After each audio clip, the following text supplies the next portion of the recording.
Selamat pagi Bapak Ibu.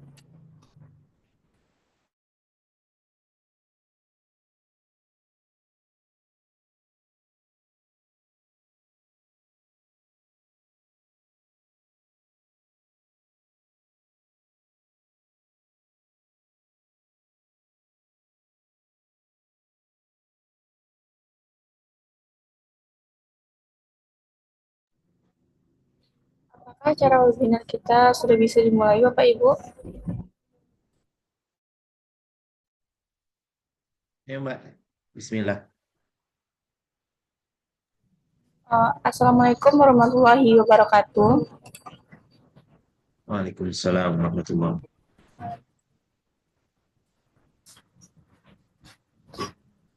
Selamat pagi Bapak Ibu. Terima kasih sudah hadir.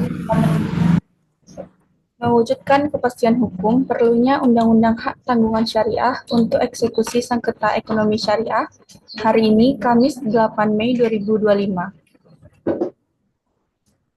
Izinkan kami memperkenalkan narasumber hari ini, Bapak Dr. Serhan Munte, SHMH. Bapak Serhan lahir di Medan pada 17 Oktober 1988. Ia menyelesaikan pendidikan S1 di bidang ilmu hukum Universitas Sumatera Utara pada tahun 2010 dan S2 pada program Magister Hukum di bidang ilmu hukum program Pascasarjana Universitas Sumatera Utara pada tahun 2013, S3 pada program Doktor Ilmu Hukum program Pascasarjana Universitas Islam Sumatera Utara, lulus profesi advokat dan bergabung pada organisasi advokat, peradi, dan juga merupakan anggota dari IKADIN. Bapak Serhan merupakan pimpinan dari kantor hukum S. Munte dan Rekan, sebuah firma hukum yang dikenal luas di Medan dan sekitarnya. Kantor ini telah menangani berbagai kasus perdata dan pidana dengan menjadi konsultan hukum tetap di beberapa perusahaan dan pabrik terkemuka di Sumatera Utara dan juga sering menjadi ahli hukum di beberapa korporasi. Tidak hanya itu, Bapak Serhan Munte juga dikenal sebagai seorang akademisi dan dosen yang berdedikasi. Beliau juga dipercaya menjabat sebagai Dekan Fakultas Hukum Universitas Sari Mutiara Indonesia. Baiklah, sebelum webinar dimulai, izinkan saya memperkenalkan diri. Saya Cindy, selaku host dari webinar yang berlangsung, dan saya akan menyampaikan beberapa informasi. Yang pertama, absensi akan diberikan setelah sesi tanya-jawab di kolom chat Zoom. Yang kedua, rekaman webinar dan sertifikat peserta akan kami bagikan di grup WhatsApp dan Telegram. Bagi yang belum bergabung, silakan join melalui link yang akan dibagikan di kolom chat Zoom. Yang ketiga, mohon Bapak Ibu membuka kamera dan memastikan mic dalam keadaan mati untuk menjaga acara tetap kondusif. Yang keempat, setelah pemaparan materi dari narasumber, silakan Bapak Ibu mengajukan pertanyaan dengan cara mengaktifkan fitur raise hand atau bertanya di kolom chat. Bagi Bapak Ibu yang beruntung akan mendapatkan hadiah pulsa. Baiklah, tanpa memperpanjang waktu, langsung saja ke materi webinar kita kepada Bapak Dr. Serhan Munte SHMH. Dipersilakan untuk memaparkan materinya. Baik, terima kasih Mbak Cindy. Assalamualaikum warahmatullahi wabarakatuh. Innal Waalaikumsalam. hamdalillah nahmaduhu wa nastaghfiruh wa na'udzubika min shururi anfusina wa sayyiati a'malina. May yahdihillahu fala mudilla lahu wa la yudhlil wa la hadiya lahu. Asyhadu an la ilaha illallah wa asyhadu anna Muhammadan abduhu wa rasuluhu allazi nabiyya ba'da.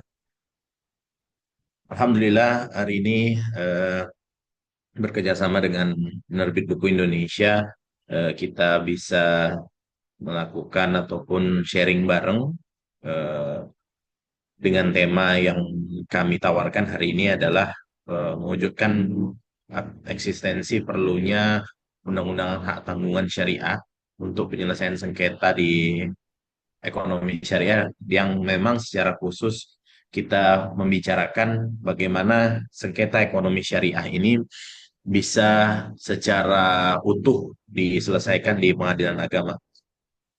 Saya coba sharing materinya hari ini. Mbak, ini share-nya masih ditutup ya?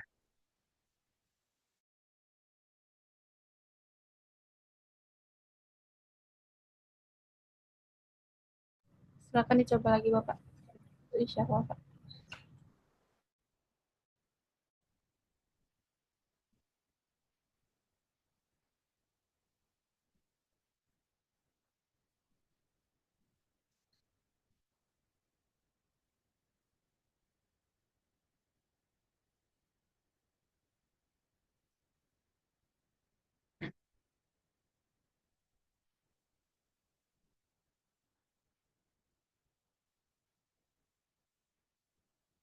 Oke, Bismillah. Hari ini kita coba sama-sama untuk diskusi ataupun membahas tentang bagaimana sih sebenarnya ekstensi dari hak tanggungan syariah yang saat ini belum ada di negara ini, tapi secara umum hak tanggungan ini sudah sangat dikenal luas, terutama bagi orang-orang yang sudah berhubungan erat dengan perbankan, karena setiap orang yang mengambil jaminan ataupun setiap orang yang mengambil sebuah pinjaman ke bank, pasti agunannya itu akan diambil untuk dijadikan jaminan dan media untuk menjadikan jaminannya adalah hak tanggungan. Nah, di sini kita lihat sebenarnya kalau kita membahas secara latar belakang dalam perkembangan ekonomi syariah di Indonesia, khususnya di bank syariah, kita tahu bahwa Bank Syariah ini sudah lahir sejak tahun 1992. Pada saat itu, Ikatan Cendekiawan Muslim Indonesia membuat rumusan yang diajukan kepada Presiden kedua Republik Indonesia, yaitu Presiden Soeharto, untuk membuka sebuah bank yang berbasiskan syariah dan disetujui pada saat tanggal 1 Mei tahun 1992, awal mula yang pertama berdiri adalah Bank Muamalat Indonesia. Nah, yang menjadi perhatian kita bagi akademika hukum ataupun pemerhati hukum adalah ketika Undang-Undang Bank Syariah ini baru lahir di tahun 2008 lewat Undang-Undang Nomor 21. Padahal Bank Syariah sendiri sudah hadir sejak tahun 1992. Namun kalau kan seandainya kita melihat contoh dari perkembangan aset keuangan, kalau ini kita generalisir dari sisi aset keuangan syariah saja, Indonesia itu kini sudah mencapai kurang lebih hampir 2.000 triliun, naik secara ekspansi besar, apalagi sejak masa pemerintahannya Pak Jokowi yang terakhir itu diadakan kebijakan dari Menteri BUMN bahwa adanya penggabungan tiga bank syariah besar, yaitu Bank Syariah Mandiri, Bank Rakyat Indonesia Syariah, dan Bank Negara Indonesia Syariah, itu digabung menjadi Bank Syariah Indonesia atau dikenal dengan namanya BSI. Nah, karena adanya merger dari penggabungan tiga bank tersebut, maka ekspansi BSI menjadi sangat besar, modalnya juga tertop up sangat tinggi, sehingga secara global asetnya juga pasti melambung tinggi. Namun kalau kita lihat dari sisi peningkatan sengketa, sengketa yang terjadi juga kalau diambil dari rata-rata akhir di tahun 2024, sudah ada sebanyak 711 perkara sengketa ekonomi syariah yang tersebar di seluruh pengadilan agama di Indonesia. Dan ini memang sudah ditangani karena awal mulanya Undang-Undang Perbankan Syariah Nomor 21 tahun 2008 Pasal 55 itu mengatakan bahwa semua sengketa bank syariah itu hanya bisa diselesaikan lewat Basarnas, Badan Syariah Nasional, Arbitrase Badan Syariah Arbitrase Nasional Indonesia. Kemudian lewat putusan MK itu diubah menjadi pengadilan agama demi terciptanya kepastian hukum. Nah, sebenarnya kalau kita lihat dari sisi kebutuhan kepastian hukumnya, memang secara resmi baik itu nasabah dan bank yang kita kenal dengan nama kreditur dan debitur ini butuh sebuah perlindungan hukum yang jelas terkait dengan apa sih yang dikatakan dari eksekusi hak tanggungan. Karena Bapak Ibu semua, yang harus kita pastikan di sini adalah eksekusi hak tanggungan ini tidak meminta izin ataupun tidak melihat dari sisi bagaimana aspek yang dibutuhkan oleh si nasabah. Mungkinkah nasabah itu macet atau mungkinkah nasabah itu gagal bayar karena memang adanya tindakan yang disebut dengan namanya tidak ada etikat baik, atau memang karena memang dari sisi usaha ataupun memang perputaran keuangannya lagi mengalami sebuah turbulensi yang berat. Nah, di sini kita hadir, kita ingin melihat bahwa kalau memang itu terjadi tanpa adanya andil, kalau kita sebut bahasa kerennya moral hazard. Jadi memang niatnya itu bukan sengaja untuk memacetkan pembiayaannya, maka sebenarnya secara syariah atau ditarik dalam sisi hukum Islam, ini harus memberikan sebuah stimulus yang lebih baik agar setiap orang yang macet bukan langsung asetnya langsung diambil alih.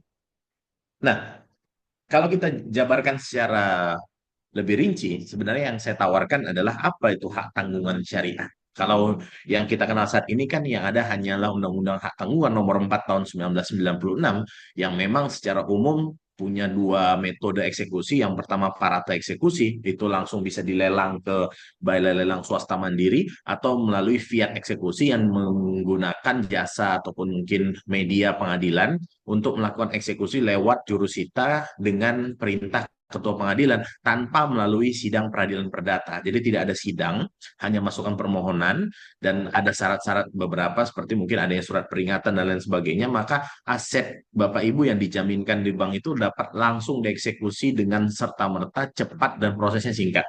Nah, ini kita lihat contoh sebenarnya kalau yang saya tawarkan dari definisi hak tanggungan syariah ini adalah hak jaminan atas aset sesuai dengan ketentuan syariah. Nah, ketentuan syariah apa? Nanti kita bahas setelah ini.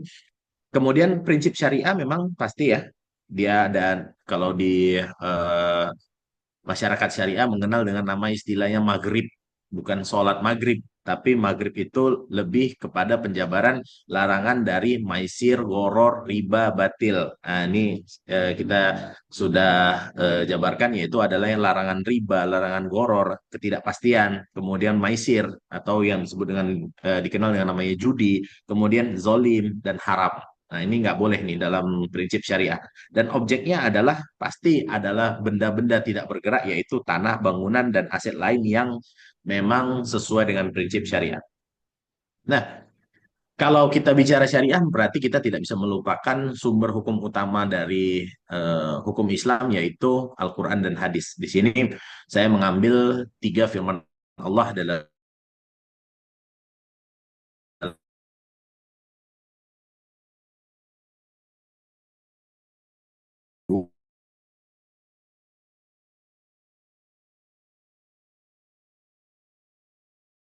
untuk ada catatnya.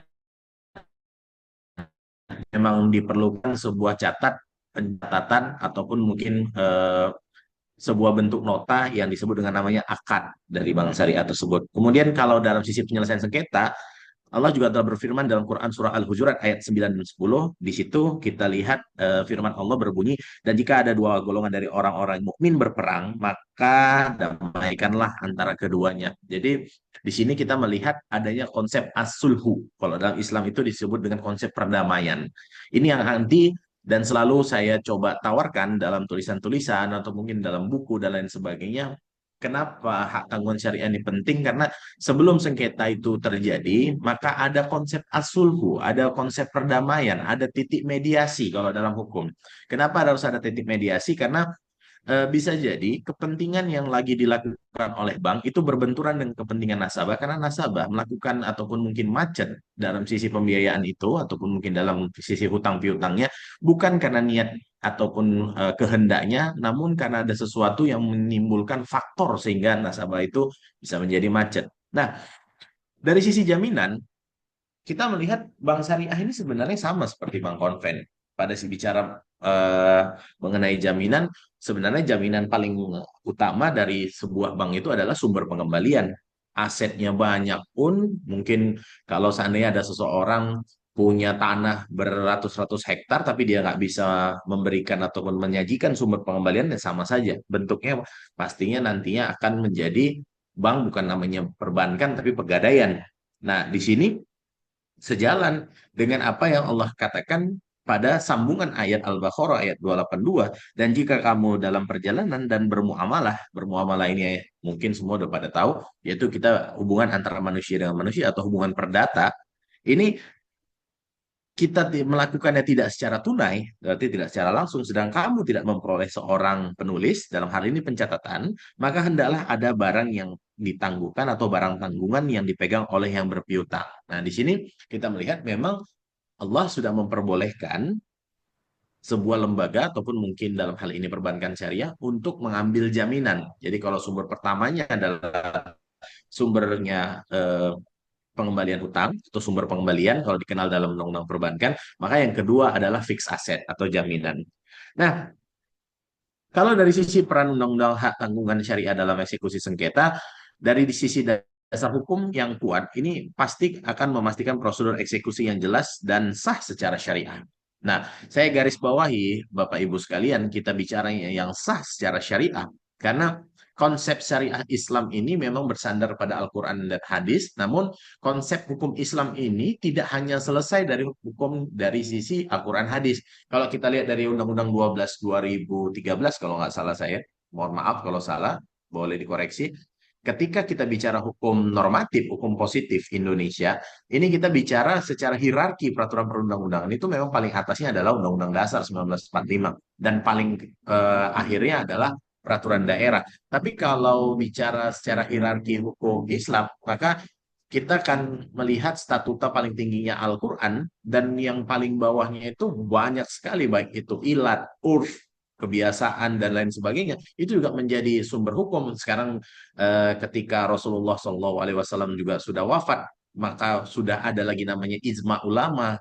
Kemudian bagaimana ulama-ulama bermustahid atau berkontemplasi untuk mencari sebuah penyelesaian dari sebuah kejadian yang diterima ini kan menjadi dasar hukum bahwa begitu banyak sumber rujukan dalam hukum Islam.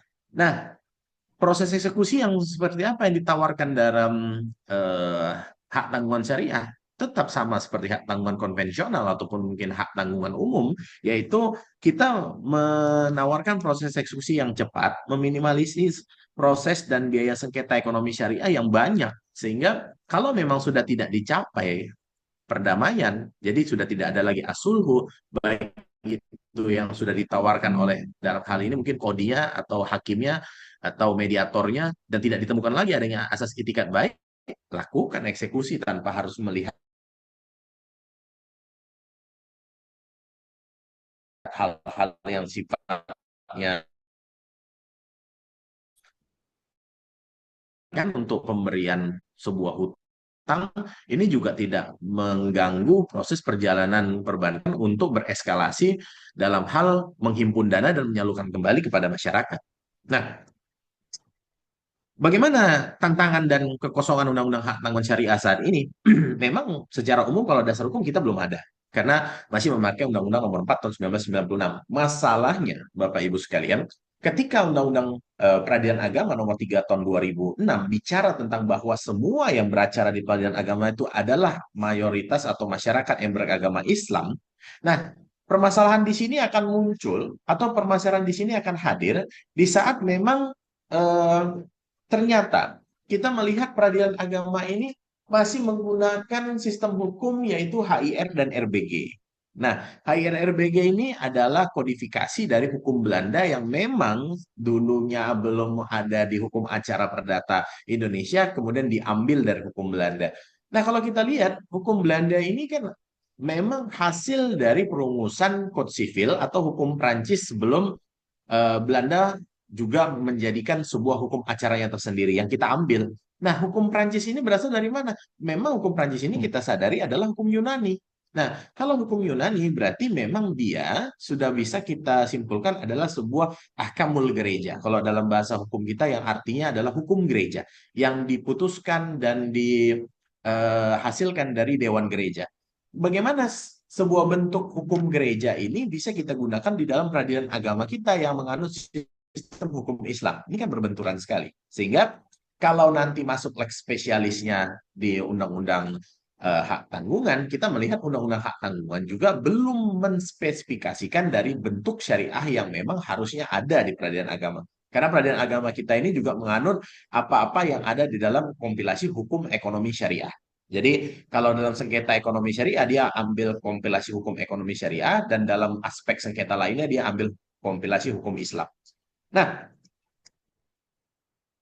solusi dan rekomendasi yang saya tawarkan ya memang kita harus sama-sama mendorong pada pemerintah untuk sebenarnya alangkah baiknya dalam hal ini kalau perbankan syariah itu memang memiliki, apakah itu dalam jaminan hak tanggungan, dia punya undang-undang hak tanggungan syariah. Kalau mungkin dalam hal lain, mungkin hukum benda bergerak yang bisa saya singgung sedikit, ada namanya penjaminan lembaga fidusia.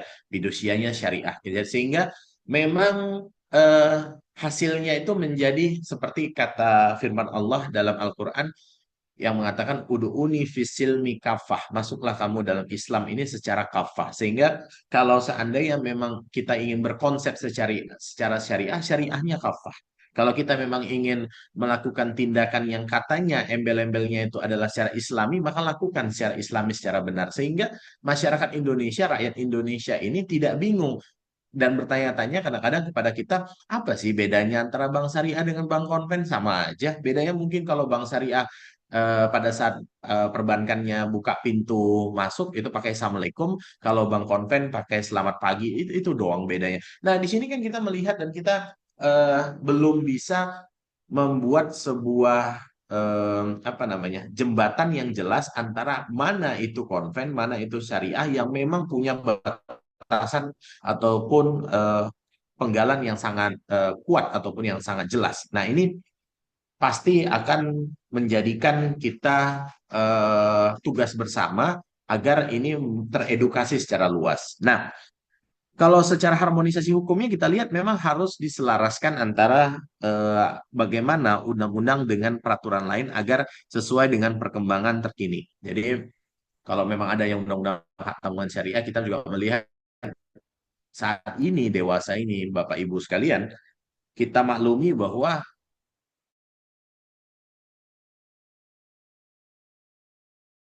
ada bank konvensional yang tidak memiliki bank syariah, minimal dia punya UUS namanya, unit usaha syariah. Jadi kalau dia belum besar ataupun mungkin belum berkembang secara otomatis luas secara pendanaan dan lain sebagainya, maka dia punya unit usaha syariahnya. Nah, kenapa ini bisa hadir? Karena mungkin pemahaman saya ini belum kita teliti secara bersama bahwa ternyata Bank Syariah sendiri ini memiliki sebuah bentuk kepastian dari sisi kalau di bank konven dikatakan bunga, kalau di bank syariah disebut dengan namanya margin. Ini ada sisi sebuah bentuk yang memberikan kelegaan bagi masyarakat bahwa tingkat suku bunga yang tidak menentu di bank konvensional ini bisa dibantah di bank syariah. Karena dia punya suatu bentuk yang lain yang memberikan kepastian hingga pembiayaan selesai sehingga banyak masyarakat yang beralih ke bank syariah dan sayangnya bank syariah ini kadang-kadang masih tumpang tindih ataupun masih numpang di sistem-sistem bank konven yang membuat jati diri syariahnya tidak muncul. Nah, kita juga harus melihat dari sisi peningkatan kapasitas. Kalau dari sisi peningkatan kapasitas dia sudah memadai, ya mungkin contoh dari sisi empat pilar penegak hukum. Jadi di Indonesia itu yang kita ketahui bersama ada empat pilar penegakan hukum, yaitu dari sisi kepolisian, kemudian hakim, jaksa, dan juga advokat ataupun pengacara kalau dulu disebutkan. Ini harus memiliki pengetahuan syariah yang mumpuni juga. Nah, ini juga sejalan dengan pejabat negara yang tidak apa namanya, pejabat negara yang difungsikan untuk selalu menjadi pendamping di bank syariah itu yang disebut dengan namanya notaris. Nah, seorang notaris juga harus memiliki pengetahuan atau edukasi tentang syariah ini harus mendalam. Karena apa?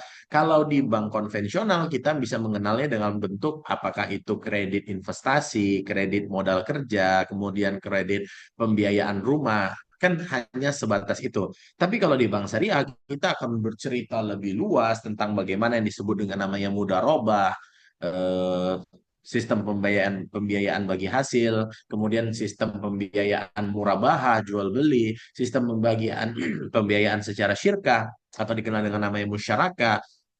Ada lagi yang dikenal dengan namanya izaro, sampai yang paling mungkin jarang dipakai ada istisna, salam dan lain sebagainya. Ini sangat banyak yang harus kita pelajari dan sangat banyak yang harus kita dalami karena memang konsep-konsep di bank syariah ini cukup rumit dan cukup teliti dalam hal-hal yang sifatnya untuk menjauhi konsep dari larangan maghrib tadi, maisir, gharar, riba, batil. Nah, kalau dari sisi pengembangan infrastruktur kita juga bisa melihat bahwa adanya sistem informasi yang terintegrasi untuk memudahkan eksekusi. Nah, kalau sekarang kan memang kita sudah pahami bersama, contoh pengadilan negeri maupun pengadilan agama, kita bisa melacak sistem informasi perkara kita lewat aplikasi yang atau dikenal dengan namanya SIPP. Nah, kita bisa melihat di sana perkembangan perkara kita sampai di mana, kemudian saat ini sedang menuju acara apa ataupun lagi proses apa. Ini kan sudah ada. Lantas, kalau kita melihat dari sisi eksekutorial, dalam hal ini mungkin pelaksanaan eksekusi, ini kan belum terbuka jelas. Jadi, contoh kalau umpamanya eksekusi hak tanggungan, kalau kita mengetahui seandainya proses sidang perdata itu dimulai dari gugatan hingga putusan, itu akan melalui adanya jawaban, di jawaban nanti ada eksepsi, kemudian ada replik, duplik, kemudian masuk kepada persidangan bukti, dalam hal ini ada saksi, ada surat, konklusi, dan lain sebagainya. Ini kan cukup panjang. Tapi kalau di sisi hak tanggungan, hebatnya undang-undang ini diberikan negara untuk menjadi privilege bagi kreditur yang memberikan jaminan ataupun memberikan hutang kepada debitur. Tidak ada proses tersebut dilalui, langsung saja begitu melakukan pendaftaran, maka ada unmanning 2 kali. Saya di sini melihat unmanning yang ada dalam Undang-Undang Hak Tanggungan 4 tahun 1996 ini bukan merupakan proses mediasi atau asulhu. Kenapa? Karena dalam unmanning 2 kali tersebut, yang dilakukan selama 7 hari kerja, yang langsung diingatkan atau mungkin amar oleh ketua pengadilan secara langsung, ini hanya merupakan peringatan untuk membayar seluruh hutang-hutang ataupun melaksanakan kewajiban si debitur dalam hal ini nasabah.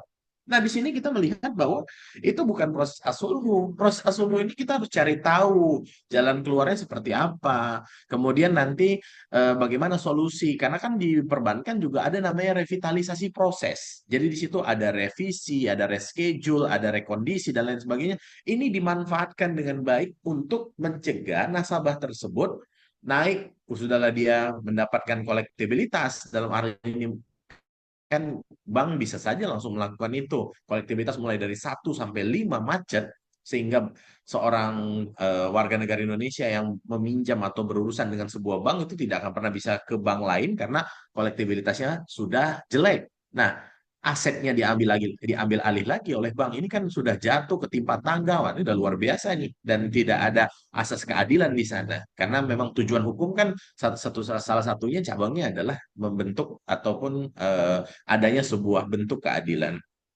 Nah, bagaimana kita simpulkan dari implikasi yang saya tawarkan kepada Bapak Ibu dari sisi eksistensi Undang-Undang Hak Tanggungan Syariah? Pertama, menurut saya, Undang-Undang Hak Tanggungan Syariah itu sangat penting karena kunci dalam eksekusi ekonomi syariah ini pasti harus adil, cepat, dan sesuai syariah. Jadi kalau dia sudah adil, dia cepat, biaya murah mungkin tambahannya, dan harus di ujungnya kita rangkum dia dengan bahasa sesuai syariah, jangan melawan syariah gitu. Karena ada sabda Nabi yang dikatakan kalau engkau sudah berjalan di muka bumi ini dan tidak sesuai dengan tuntunan Allah dan Rasulnya, maka sama siapa lagi tuntunan yang akan kita jadikan panutan kan begitu. Karena kalau bagi umat Islam, umat Muslim khususnya, tuntunannya hanya kepada apa yang dilakukan nabinya dan perintah daripada Tuhannya. Kemudian secara implementasi efektif, kita melihat bahwa memang eh, kalau saat ini eh, khususnya Komisi 3 ya di DPR RI, itu sangat gencar-gencarnya untuk melakukan prolegnas, dan kita insya Allah dalam tahun ini kalau jadi kita menerima KUHP baru yang dulunya adalah hasil kodifikasi dari Wetboek van Strafrecht, ini sudah berubah menjadi KUHP yang memang lahir dari rahimnya pemerintah Indonesia. Nah, ini sekarang lagi digodok lagi, ada namanya Kitab Undang-Undang Hukum Acara Pidana. Ada KUHP di sana yang menjadi sangat penting bagi pilar penegakan hukum, baik itu dari advokat, baik itu dari eh, kepolisian, kejaksaan, bahkan kehakiman. Nah, kita juga inginnya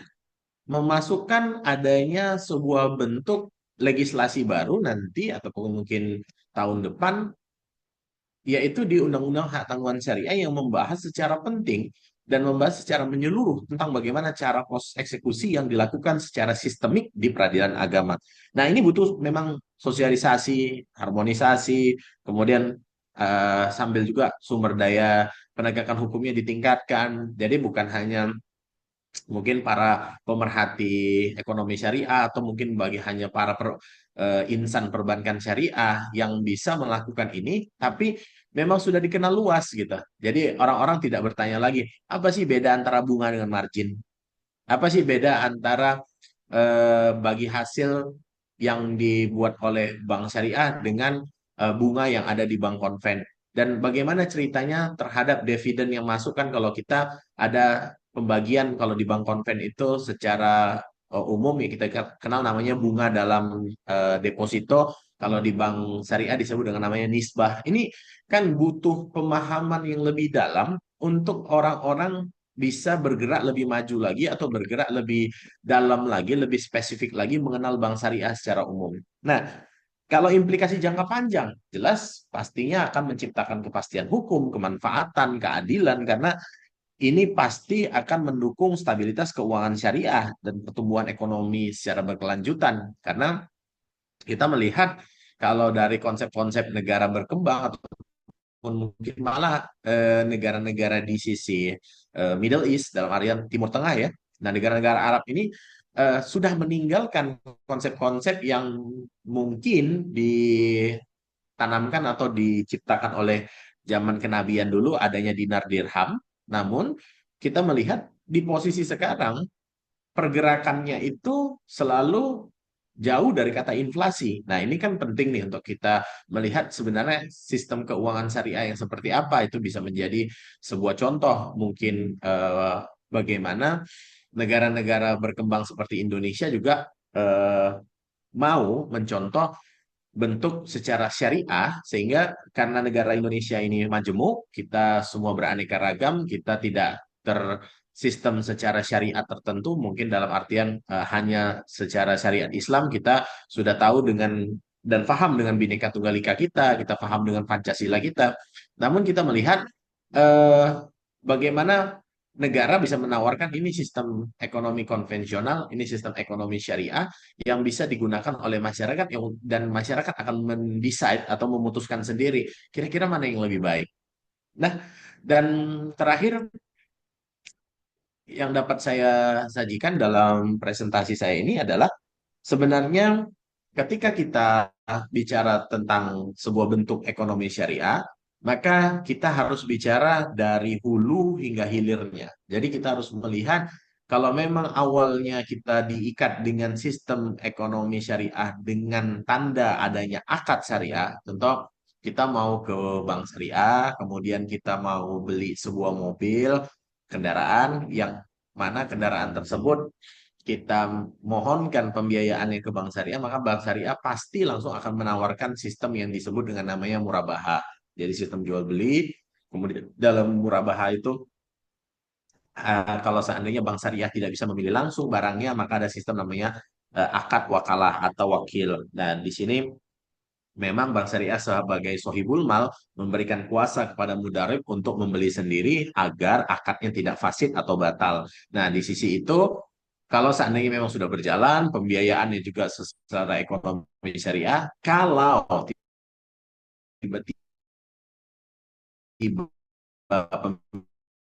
pembiayaan ini menemui titik buntu, maka secara ekonomi syariah pakai dasar landasan syariahnya juga agar dari hulu hingga hilirnya ini bisa dirangkumkan ataupun bisa disajikan secara utuh dalam prinsip-prinsip syariah. Saya pikir itu mudah-mudahan bermanfaat. Saya menunggu juga masukan, saran, dan lain-lain dari Bapak Ibu. Terima kasih. Billahi taufiq wal hidayah. Assalamualaikum warahmatullahi wabarakatuh. Saya kembalikan ke Ibu moderator. Waalaikumsalam warahmatullahi wabarakatuh. Terima kasih Bapak atas pemaparan materi yang sangat luar biasanya Bapak. Selanjutnya kita masuk ke sesi tanya jawab. Bagi penanya yang beruntung akan mendapatkan hadiah pulsa. Silakan Bapak Ibu yang bertanya.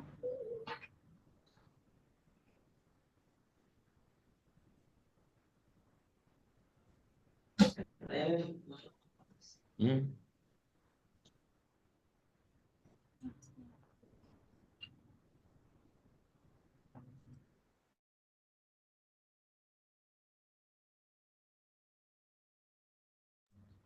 Baik, eh, kepada Bapak Abdul Limbong, silakan untuk menyampaikan pertanyaannya.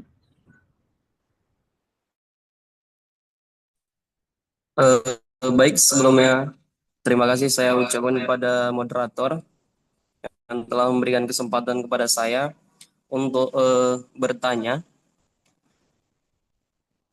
Jadi, yang menjadi pertanyaan saya adalah sebelumnya Assalamualaikum warahmatullahi wabarakatuh. Pertanyaan saya adalah Undang-Undang Nomor 3 Tahun 2006, perubahan atas Undang-Undang Nomor 7 Tahun 1989 tentang Peradilan Agama Pasal 49. Di situ secara tegas disebutkan bahwa pengadilan agama itu mempunyai yurisdiksi untuk memeriksa dan mengadili dan memutus perkara-perkara di tingkat pertama antara orang-orang yang beragama Islam. Dalam pasal 49 ini secara tegas bahwa dikatakan perkara antara orang-orang yang beragama Islam dan salah satunya adalah ekonomi syariah.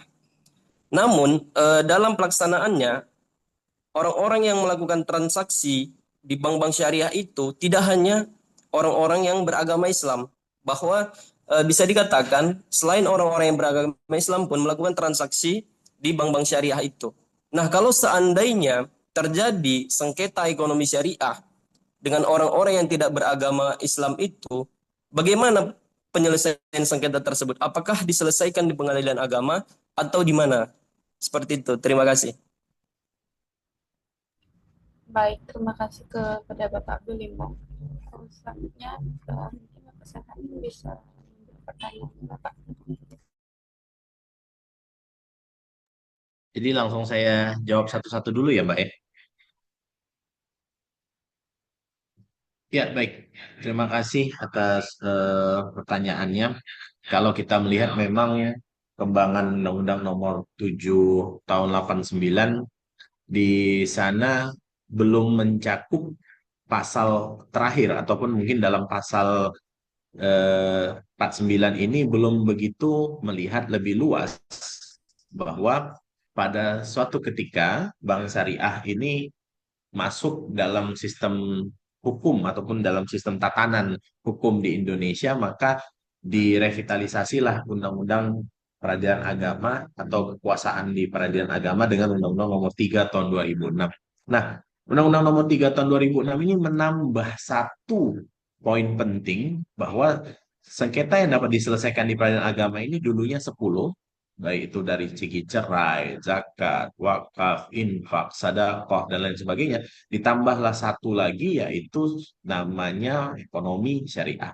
Nah, dalam sistem ekonomi syariah ini dikatakan bahwa saya tadi mencoba untuk menelaah secara singkat, tapi saya masih lupa aturannya. Nanti mungkin dapat saya kirimkan. Yang dikatakan kurang lebih bunyinya secara diksi katanya begini. Kalaulah orang yang tidak beragama Islam atau yang tidak menganut kepercayaan secara Islam, tapi mau dan tunduk dalam konsep Islam, boleh beracara di peradilan agama dalam kapasitas sengketa ekonomi syariah. Kenapa bisa demikian? Karena ekonomi syariah ini memang diawali oleh nasabah-nasabah yang pada hakikatnya tidak semua beragama Islam. Terus timbul sebuah diskusi pada saat itu dilakukan antara Ikatan Dewan Cendekiawan Muslim Indonesia, ada salah satunya Cak Nun, Nurholis Majid. Pada saat itu disampaikan bagaimana Bank Syariah akan menerima nasabah selain yang beragama Islam. Nah, timbullah sebuah keputusan rapat bahwa sebenarnya Bank Syariah ini kan ingin meniadakan riba. Bank Syariah ini hadir untuk bagaimana niat utamanya memberantas riba, karena riba ini kan kalau dalam kepercayaan umat Islam atau umat Muslim, bagaimana orang-orang yang melakukan atau berhubungan dengan riba, dosa sekecil-kecilnya, yang paling kecil atau yang paling ringan, yang paling kecil-kecil aja, yang sedikit-sedikit aja, itu berzinah dengan ibunya sendiri. Masya Allah sekali, itu luar biasa. Sehingga Bank Syariah hadir untuk bisa memberantas riba di muka bumi ini, karena bentuk riba ini pasti akan menyengsarakan umat. Nah, kalaulah seandainya dari saudara-saudara kita yang Nasrani, mungkin yang Hindu, Buddha, dan lain sebagainya, ingin bertransaksi secara syariah, itu alhamdulillah. Nah, kita konsepnya pasti akan membuka peluang itu sebesar-besarnya atau seluas-luasnya. Namun, ketika memang sengketa ini berlanjut, dalam artian bukan ketika pada fasenya ia merupakan sesuatu yang sifatnya gagal bayar, bank syariah kan tidak mungkin hanya tunggu diam saja. Karena ada juga ayat Al-Quran yang mengatakan apabila dari kamu berhutang, satu ayat yang biasanya digunakan orang sebagai dalil tangguhnya itu adalah jangan ditagih dulu gitu. Tapi memang bank syariah harus memberikan sisi keadilan dan kepastian hukumnya dengan ada selesaikan di pengadilan.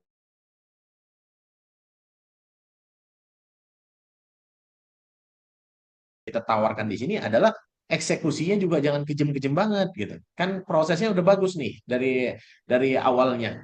Jadi memang sudah secara syariah di awal, akhirnya juga harus syariah gitu. Jangan awal tengahnya syariah, ujungnya nggak syariah, ini berbahaya untuk kita, kira-kira begitu. Mudah-mudahan bermanfaat. Kalau ada sesuatu ataupun mungkin yang kurang jelas, monggo silakan ditanyakan lagi.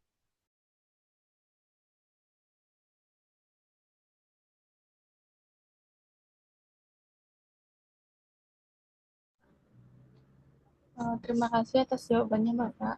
Bagaimana dengan Bapak Abdul Limbang atas jawabannya?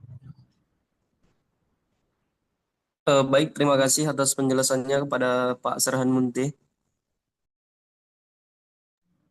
Baiklah, selanjutnya kita ada pertanyaan kedua kepada Bapak Iqmal Mumtahan. Dipersilakan untuk bertanya kepada Bapak. Oke, baik. Terima kasih sebelumnya kepada moderator yang telah memberikan kesempatan untuk berdiskusi ataupun bertanya ya. Untuk sebelumnya juga berterima kasih kepada narasumber ya Pak Dokter. Alhamdulillah ternyata banyak yang manfaat di share ilmunya. Dan untuk mungkin ini hanya untuk sebagai gambaran terlebih dahulu. Dari dulu memang ekonomi syariah ini sering dikaitkan dengan posisi tujuan hukumnya antara kepastian hukum atau keadilan hukum gitu. Nah, mungkin yang saya tanyakan mungkin karena biar bisa saling diskusi menyerap, mungkin yang pertama menurut Pak Dokter terkait tentang keadilan hukum dan kepastian hukum ini, bagaimana sih untuk keadaan Indonesia saat ini? Karena kalau lihat dari kepastian hukum itu kan berkaitan dengan buktinya atau data-data yang otentiknya seperti undang-undang gitu. Pada dasarnya lihat di dalam Undang-Undang Nomor 21 Tahun 2008 ya Pak Dokter itu kalau dilihat dari tahunnya aja sudah bahasanya ketinggalan ya mungkin ya dari 2008 itu sekarang udah 2024. Artinya harus banyak yang dibenahi mungkin dalam revisi Undang-Undang Nomor 21 Tahun 2008 tersebut mungkin ya agar lebih leluasa dan para praktisi atau para pengusaha di lembaga BUS dan UUS lebih terjaga kepastian hukumnya itu. Itu yang pertama mungkin. Yang kedua mengenai tentang ini Pak Dokter tentang agunan. Nah, kalau dilihat sebenarnya kita punya alternatif akad-akad yang menjadi ikon bank syariah mungkin ya atau ikon ekonomi syariah. Salah satunya kayak akad-akad wakalah, hawalah dan kafalah gitu ya. Nah, kalau melihat dari realisasinya ternyata masih kurang untuk menerapkan akad-akad itu. Mungkin itu apa mungkin faktornya ataupun hambatannya ya Pak Dokter.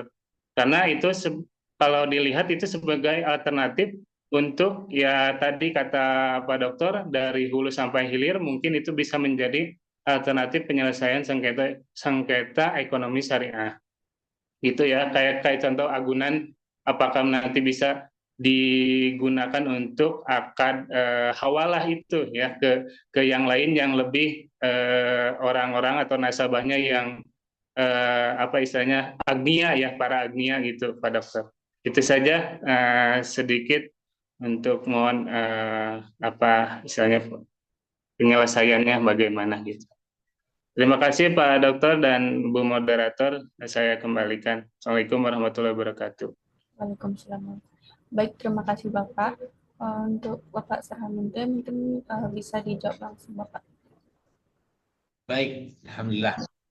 Terima kasih Pak Iqbal untuk pertanyaannya yang luar biasa. Mudah-mudahan insya Allah kita sama-sama dalam rangka kalau firman Allah katanya sabda Nabi balighu anni walal ayah.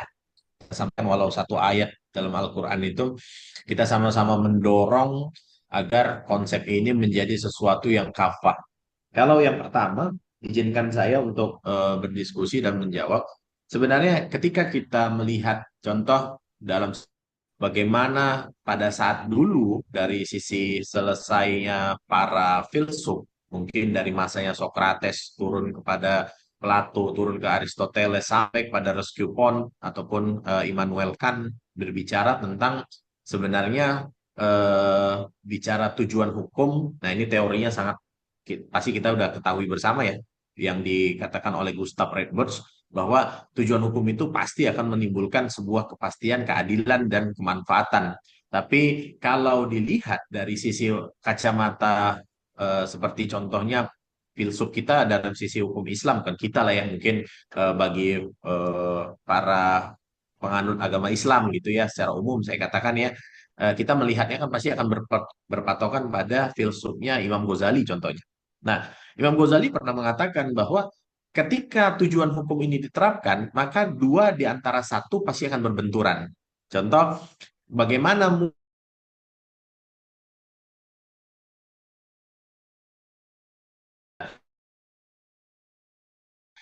kepastian hukum bisa diterapkan seorang gembong narkoba. Kenapa? Dikatakan dia harus mendapati eksekusi mati. Oke, keadilannya dapat, kemanfaatannya dapat. Mungkin kepastian hukumnya kena, tapi keadilannya pincang.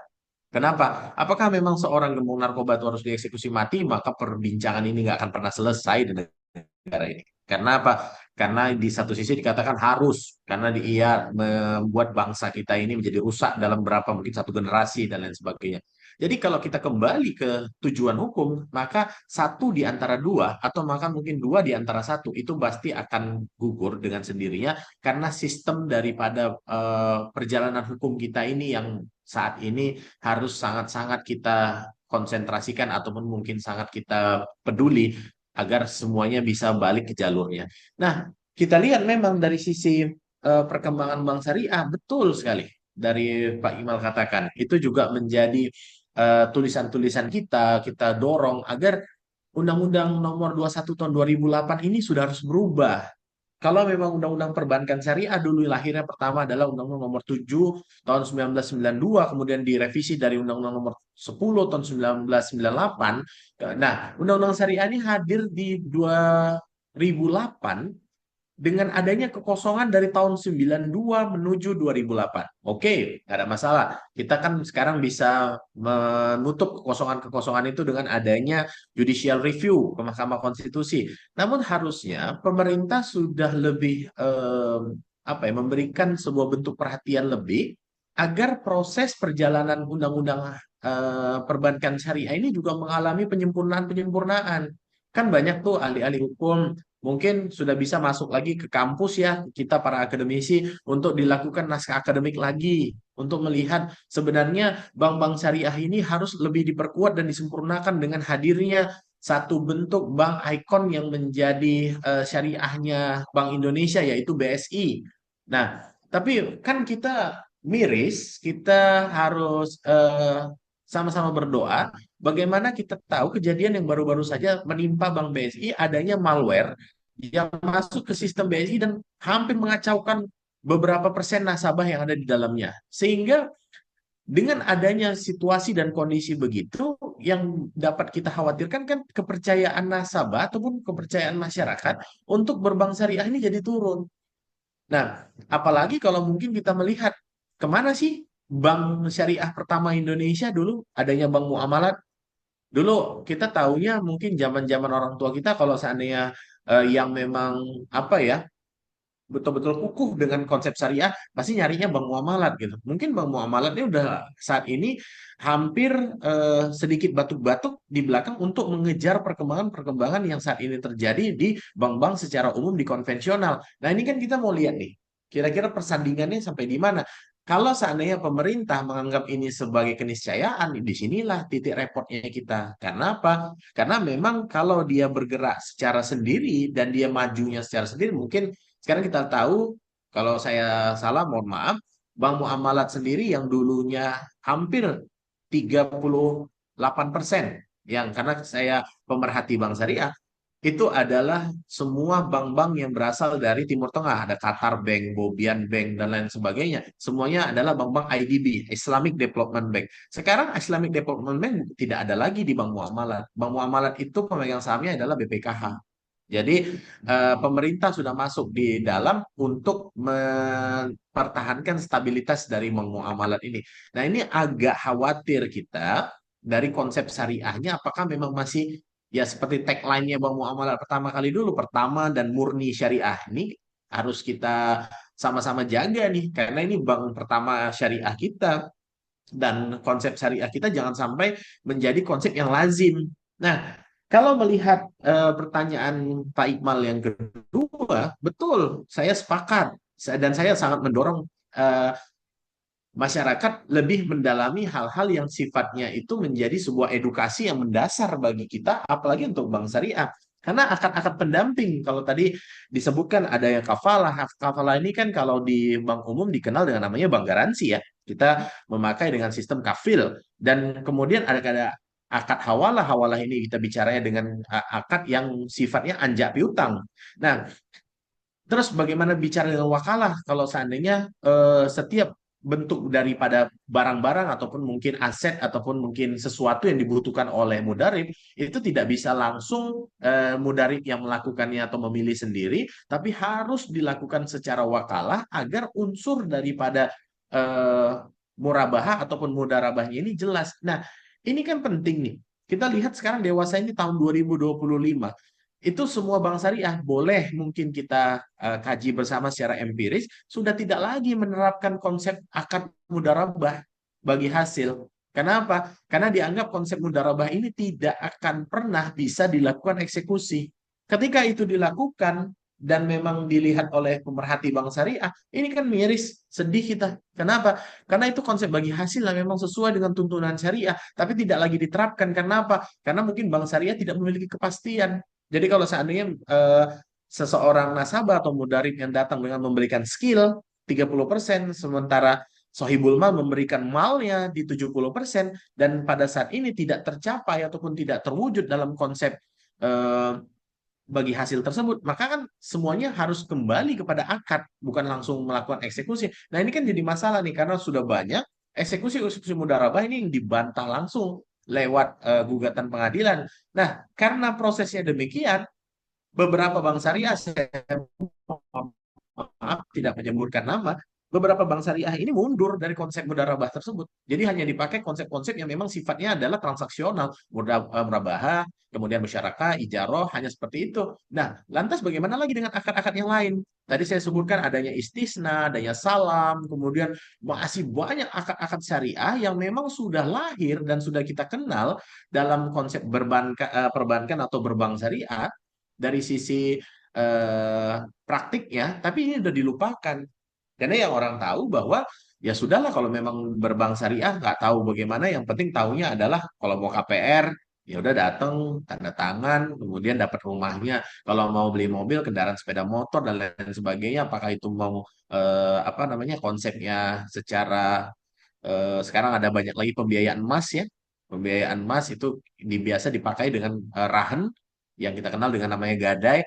dan lain sebagainya, itu menjadi sebuah keniscayaan saja, berlalu saja gitu, tanpa melihat esensi dasar syariah yang sebenarnya sudah diciptakan dalam sisi bermuamalah ini sangat-sangat luar biasa, perfect, sempurna, dan pastinya akan memberikan kemaslahatan bagi yang menggunakannya. Nah, ini seharusnya kita mungkin para pemerhati bank syariah, para akademisi dan lain sebagainya, ini sudah harus mendorong sama-sama agar pemerintah lebih aware lagi, dan memang kembali kepada pembahasan kita, Undang-Undang Nomor 21 Tahun 2008 sudah harus mengalami perubahan yang sangat signifikan. Karena kalau dalam undang-undang tersebut masih saja termaktub pasal-pasal lama yang mungkin secara perubahannya hanya menunggu siapa-siapa yang memasukkan judicial review ke Mahkamah Konstitusi dan dikeluarkan putusan MK-nya, maka kita akan ketinggalan. Maka salah satu aspek dari kepastian hukum ini pasti akan tinggal.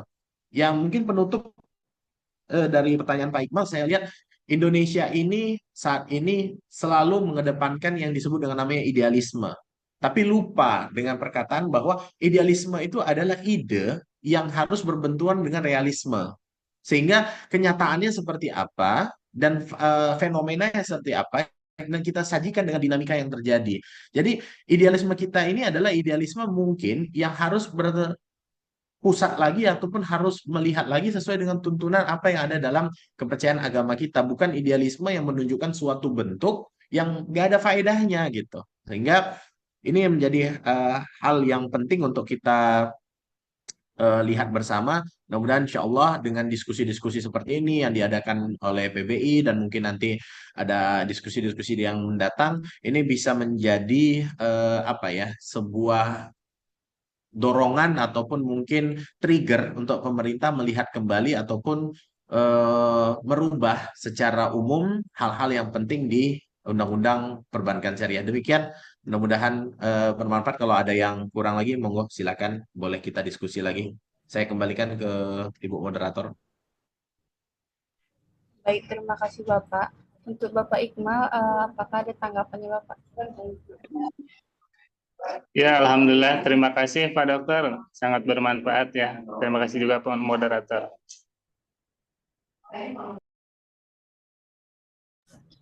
Baik, terima kasih. Untuk pertanyaan selanjutnya ada dari Ibu Rahmi Fektari. Silakan untuk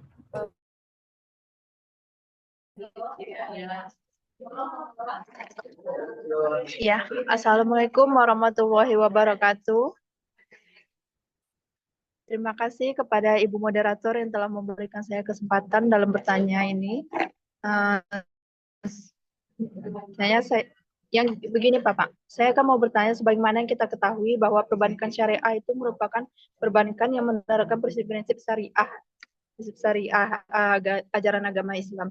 Nah, yang saya mau tanyakan pada kali ini, sebanyak ini perbankan syariah yang ada di Indonesia, perbankan syariah mana saja yang masih menerapkan prinsip-prinsip syariah yang berada di prinsip syariah sebagaimana yang telah diajarkan oleh Nabi besar Muhammad SAW. Sekian segitu pertanyaan dari saya. Terima kasih. Assalamualaikum warahmatullahi wabarakatuh. baik, terima kasih Bu. Silakan Bapak untuk menjawab pertanyaannya Bapak. Baik, terima kasih Bu Rahmi untuk pertanyaan yang insya Allah mudah-mudahan coba kita diskusikan bersama. Saya dalam posisi ini tidak menyebutkan untuk satu bank tertentu, namun ini izinkanlah saya hanya mengatakan dari sisi ataupun dari bentuk-bentuk yang saya ketahui ataupun yang saya lihat. Yang pertama, kalau bisa kita lihat atau mungkin kita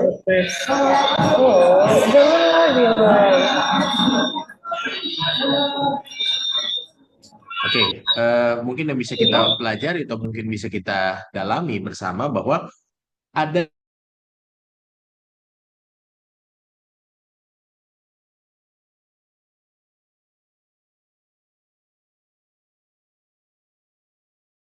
yang perusahaan judgment, tapi menurut apa namanya kacamata saya, dari sisi perbankan syariah dari yang bentuknya masih uus, ini biasanya masih sangat kental dengan apa yang ada di konvensionalnya. Nah, pernah juga menjadi pembahasan dari beberapa guru-guru besar yang menjadi pemerhati ekonomi syariah ini, bahwa kalau seandainya, contoh, kalau dulu Bank Republik Indonesia, Bank Rakyat Indonesia Syariah, kalau kita kenal dulu namanya BRIS sebelum masuk ke BSI, ini kan pemegang sahamnya sebelum dia spin off dulunya adalah BRI Umum. Nah, ada menjadi pembahasan di kita, bagaimana sebuah bank yang pemegang sahamnya adalah bank konven itu tersendiri. Perputaran sahamnya seperti apa? Kalau perputaran sahamnya ini tergabung dengan konsep yang memang terjadi di dalamnya ada riba, maka dia tidak murni syariah. Nah, tapi sekarang kita lihat ada bank BSI, ada bank Muamalat, kemudian ada bank-bank lain yang memang secara umum pemegang sahamnya ini bukanlah menjadi ataupun mungkin bukanlah dari bank konvennya, sehingga para pemerhati akademik ini bisa melihat dari sisi bahwa ternyata kalau seandainya kita melihat bank yang memang murni syariah, itu kita perhatikan dulu pemegang sahamnya siapa. Kalau pemegang sahamnya adalah bank konven itu sendiri, kan kita patut curiga. Kita wajib sedikit hati-hati lah ya, kalau boleh dibilang.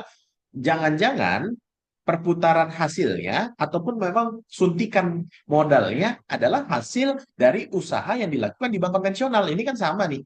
Ibarat satu bejana yang kita isi air putih karena menghindari supaya jangan ada yang lonjakan gula darah, tapi kita masukkan dia air sirup di atasnya, ya tercampur semuanya. Air putih tersebut mungkin kalau sirupnya warnanya merah bisa jadi merah semua tuh. Nah, secara dasar kita bisa mungkin saya kasih, bukan ngasih lah mungkin Bu, lebih kepada saran, lihat dulu yang pertama kalau memang dia sudah bank umum syariah, sudah berdiri sendiri, pemegang sahamnya siapa, dan di situ kan sekarang gampang ya, kita bisa lihat di Google atau mungkin bisa memanfaatkan browsing untuk membaca sebenarnya kapasitas pemegang saham dari bank ini siapa kalau memang ada prinsip kehati-hatian. Kenapa bisa demikian? Eh, Contoh ustadz-ustadz ataupun mungkin para ulama yang membahas tentang bank-bank syariah ini melihat sama seperti kita umat muslim yang ingin memvalidasi seseorang ataupun mungkin pedagang yang menjual ayam potong. Kalau ia khawatir bahwa ayamnya ini apakah dipotong menggunakan bismillah atau sekedar motong doang, maka yang harus dilakukannya adalah pada proses pertama ayamnya potong sendiri. Ayamnya dibawa sendiri, kemudian dibeli hidup-hidup, habis itu disembelih sendiri. Nah, ini kan prinsip kehati-hatiannya sangat tinggi. Tapi kalau memang kita sudah sekarang ini sudah ada lembaga-lembaga seperti kan LPPOM MUI sebagai lembaga yang mensertifikasi, ada juga apa namanya lembaga seperti Kementerian Agama yang khusus mensertifikasi halal. Ini kan sudah melabeli proses-proses tersebut dengan proses yang dikatakan halal sesuai syariah. Nah, kalau memang itu sudah sesuai dan memang sudah dikeluarkan oleh fatwa ulama dari Majelis Ulama Indonesia, maka ya insya Allah kita jauh dari segala sesuatu yang mengkhawatirkan. Kalau kita bermuamalah, maka konsep muamalah kita harus mendasar kepada bentuk yang mungkin bisa saya pahami ya. Ini mohon maaf kalau pemahaman saya salah. Pemahaman saya sendiri bisa berdasar dari sisi kita lihat dulu dari sisi kita meletakkan dana kita ataupun mungkin ingin melakukan muamalah secara pinjam meminjam, ini bank syariah tersebut pemodalnya siapa atau sohibul malnya ini siapa. Kalau memang secara pemodalnya sudah meyakinkan kita, tidak ada keraguan-raguan di sana, maka insya Allah itu sudah menjadi sesuatu yang bisa kita lakukan transaksional atau muamalah. Jadi kalau kiat-kiatnya dari saya mungkin hanya sekedar lihat dulu Ibu, yang pertama pemodalnya siapa. Kalau di sana ada tercampur mungkin bank syariah tertentu yang bentuknya masih kuus gitu ya, masih unit usaha syariah, dan pemodalnya ataupun mungkin pemegang saham mayoritasnya adalah bank konvensional sendiri. Nah, itu kita mungkin harus lebih hati-hati karena bisa jadi tercampur antara konsep ribawi dengan konsep yang akan dibentuk dari bank syariah. Mungkin seperti itu, Bu. Kalau mungkin yang hal lain, secara umum saya belum berani untuk melabelin atau menjustifikasi bank tertentu karena basically juga secara dalam ataupun mungkin secara menyeluruh bank-bank tertentu pasti akan punya advis-advis ataupun mungkin jawaban-jawaban untuk memperkenalkan ataupun mungkin untuk menyatakan secara umum bahwa ia adalah sesuai dengan konsep syariah. Atau terakhir, karena saya pernah menjadi pemerhati secara beberapa tahun di Bank Muamalat, saya masih yakin kalau Bank Muamalat Indonesia, walaupun saat ini dipegang oleh lembaga negara Indonesia, tapi lembaga tersebut adalah sesuai dengan dana haji, ya BPKH lah itu namanya. Nah ini mungkin insya Allah mudah-mudahan ini masih mudah-mudahan juga menjadi sesuatu yang bisa lebih meyakinkan kita dari sisi yang lebih mengkhawatirkan. Demikian Bu, mudah-mudahan bermanfaat. Baik, terima kasih Bapak. Bagaimana tanggapannya Ibu Rahmi? Ya, satu lagi ya Kakak, saya mau bertanya kepada Bapak moderator. Ya gini Bapak, kalau seandainya kita melakukan kredit nih, kredit mobil, Honda, rumah, kepada bank syariah, tapi bank syariah tersebut sudah bercampur baur antara bank konvensional, ini entah 100% bank syariah, apa ada campur baur dengan bank konvensional, itu bagaimana Bapak? Apakah kita termasuk dalam melakukan riba?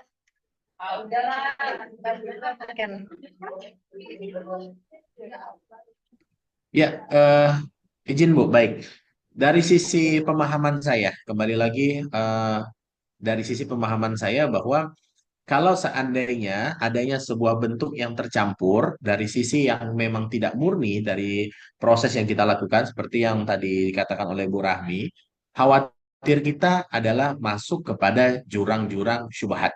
Nah, kalau kita sudah berada di jurang-jurang syubhat ini kan satu, ini adalah sesuatu yang harus cepat kita hindari, bahkan mungkin harus kita jauhi, karena satu saja, dan jauhilah bagi kamu hal-hal yang meragukan, karena sungguhnya keraguan-raguan itu mendekati kepada syaitan, itu kan jelas. Sehingga, qadarullah, memang dalam posisi tersebut, dalam situasi tersebut, kalau seandainya memang kita tahu, sama seperti maafnya nih, maaf, seribu maaf saya katakan, kita masuk kepada satu restoran.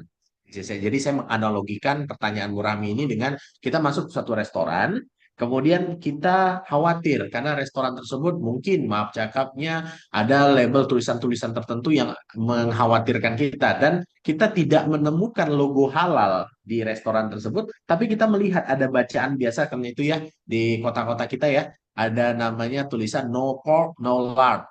Tidak ada babi, tidak ada lemak babi. Pertanyaan kita, apakah memang sebuah bentuk yang masuk dalam konsep halal haram ini hanya terdapat kepada hewan yang bernama babi? Bagaimana kalau seandainya restoran tersebut menggunakan mirin, contohnya, atau menggunakan banyaklah produk-produk yang sifatnya memang haram. Jadi keharaman yang ada di agama kita kan bukan hanya terkait dengan hewan berkaki empat yang namanya babi, bukan hanya khinzir, bukan hanya itu gitu. Tapi banyak sekali yang memang harus kita jauhi karena katanya kalau seandainya itu masuk ke tubuh kita dan nantinya tumbuh menjadi daging dan lewat dalam aliran darah kita, maka amal ibadah kita ini semuanya sia-sia. Nah, ini sama halnya dengan ketidakpastian tersebut pasti akan kita hindari dan keraguan-raguan tersebut pasti akan kita jauhi karena itu akan mengganggu ibadah kita secara ubudiyah. Sehingga kalau seandainya ada konsep yang umpamanya mungkin tadi kita ingin bermuamalah, mungkin pembiayaan mobil atau pembiayaan sepeda motor, tapi kita yakini bahkan mungkin sudah lebih dari 50%. Wah, ini konsepnya ini kan banknya sebenarnya bank umum ini. Cuman unit usahanya syariah saja. Diganti saja akadnya kalau seandainya pakai akad pembelian sepeda motor ini pakai akad murabahah. Maka secara jelas kalau saya boleh menyarankan harusnya kita jauhi. Karena apa? Karena bisa jadi ada unsur syubhat di sana. Saya belum sampai ataupun belum berani untuk menetapkan hukum karena ilatnya mungkin belum jelas atau nasih mansuhnya juga belum saya pahami secara umum. Jadi masuknya hukum itu mungkin masih dalam sisi keraguan-raguan apakah memang dia konsep ribawi atau tidak, tapi secara analogika dasar atau mungkin logika dasar kita, ketika dia memang dari konsepnya bank syariah, tapi di atasnya ada bank umumnya, nah ini harus menjadi sebuah titik kehati-hatian untuk kita. Agar apa? Agar memang ya tadi, Udu'uni fisil mikafah. Kita memang berislam ini secara kafah. Yang paling penting adalah apa? Kita bisa melaksanakan ibadah-ibadah yang memang hanya kepada Allah ini jadinya khusyuk karena segala sesuatu yang ada dari diri kita ini halalan thayyibah. Kira-kira begitu, Bu. Terima kasih. Baik, terima kasih atas jawabannya Bapak. Untuk Ibu Rami, bagaimana tanggapannya Ibu? Ya, alhamdulillah. Terima kasih ya Bapak dan Ibu moderator telah memberikan saya kesempatan. Mudah-mudahan kita semua terhindar dari riba sebagaimana yang telah Nabi Muhammad SAW larang. Terima kasih. Wassalamualaikum warahmatullahi wabarakatuh. Waalaikumsalam. Selanjutnya ada pertanyaan dari Bapak Hasbullah. Bagaimana penyelesaian sengketa ekonomi syariah bila yang berperkara adalah non-muslim? Terima kasih Bapak. Ya, baik Pak Hasbullah. Ya, saya coba jawab. Ini sama dengan pertanyaan dari, hampir mirip ya dengan pertanyaan dari yang pertama tadi. Bahwa kalau memang dalam sistemnya di peradilan agama yang menjadi apa ya, pihak bersengketanya adalah non-muslim, maka sudah ada, saya lupa sampai detik ini belum ingat kembali apakah dia bentuknya SEMA, surat edaran Mahkamah Agung, atau malah Perma atau peraturan Mahkamah Agung. Yang jelas bunyinya adalah barang siapa yang memang ingin melakukan sengketa secara ekonomi syariah di peradilan agama, maka ia harus tunduk dan patuh kepada ketentuan-ketentuan yang ada di peradilan agama tersebut. Sehingga dalam sisi yang lain mungkin bagi kepercayaan yang lain, apakah itu Nasrani, Katolik, Hindu, Buddha, Konghucu yang memang diakui di negara ini, kemudian beracara di peradilan agama, maka secara umum, secara lex spesialisnya, baik pun lex generalisnya, harus tunduk pada peraturan yang ada di peradilan agama maupun konsep-konsep yang terjadi secara eksplisit di pengadilan agama kita. Nah, itulah makanya tadi dalam materi saya tadi, saya selalu ingin menyajikan adanya, mendorong malah untuk adanya ekonomi syariah ini yang bersandingan dengan hak tanggungan syariah. Kenapa? Karena kan sudah dikatakan nih, harus tunduk dengan ketentuan kita gitu. Jadi kayak seperti contoh seorang non-muslim yang masuk ke masjid itu harus buka sepatu karena ada batas suci di kita. Ada sajadah yang tidak boleh dipijak atau diinjak dengan sandal maupun sepatu. Jadi harus patuh dan yang memang harus taat dari sisi kita dalam aturan kita. Walaupun itu bukan analogi yang cocok ya, maksud saya itu bukan contohnya pada saat sholat kita ada non muslim di sana ya, kemudian satu saf, itu bukan seperti itu. Tapi kalau ingin masuk, kemudian ingin mungkin numpang kamar mandi, ya kan nggak ada masalah, boleh. Bukan berarti non muslim tidak boleh mengakses masjid untuk kemaslahatan dirinya sendiri, kan Islam tidak sesempit itu. Tapi dalam situasi yang sama, kalau kita kembali ke secara konsep peradilan, maka bagaimanapun ceritanya harus patuh. Tidak bisa mengatakan, oh dalam kepercayaan agama saya yang berlaku seperti ini. Enggak. Karena lagi beracara ataupun lagi mematuhi dan tunduk pada konsep yang ada di tatanan peradilan agama. Jadi mau nggak mau, suka nggak suka, ikut dari apapun bentuk yang ada di konsep-konsep syariah. Kira-kira demikian. Terima kasih. Baik, terima kasih Bapak. Untuk Bapak Abdullah, apakah ada tanggapannya Bapak?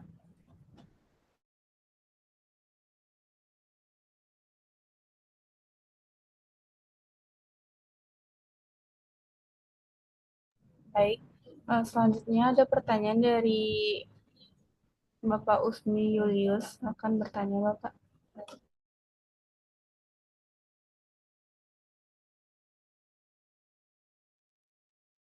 Assalamualaikum warahmatullahi wabarakatuh. Shalom. Perkenalkan saya Yulis Gula, mahasiswa Fakultas Hukum juga dari Sri Mutiara. Izin Pak Dokter sekaligus Pak Dekan, saya mau bertanya.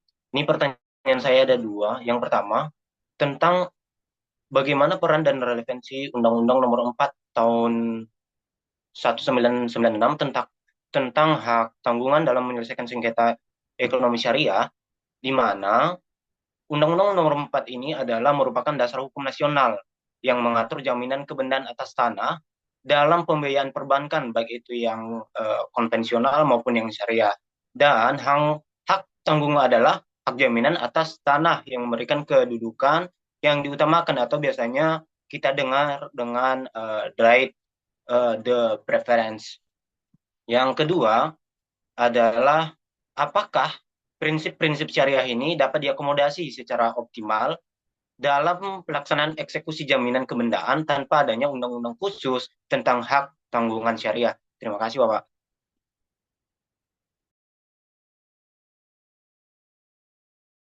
Baik, terima kasih Bapak. Untuk Bapak Sarnaminto mungkin bisa dijawab Bapak. Baik, ya luar biasa Bang Julius. Saya coba jawab.